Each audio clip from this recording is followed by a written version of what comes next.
Eh, di limpak-limpak po yung kinikita ng mga kurakot pala. Billions. And they're stealing, some of them are stealing 1 billion a year, more than.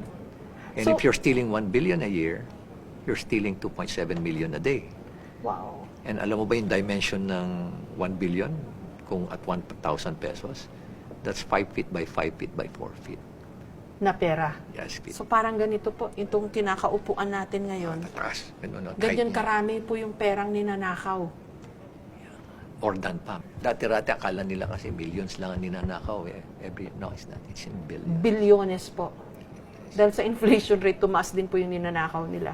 Yeah. Sabi nga ng isang kaibigan ko, sa kaibigan ko lang, alam mo, kung minsan nahiya na ako, Mayor, sabi niya, itong mga kasamahan ko, hindi na gumagamit ng cash vault eh. Ginagamit na nila room vault, kwarto na. Kwarto Kasi na. hindi magkasya. So, ang gagawin nila, bibili sila ng mamahaling mga condominium unit, 2 to 3, 3 to 4 bedrooms.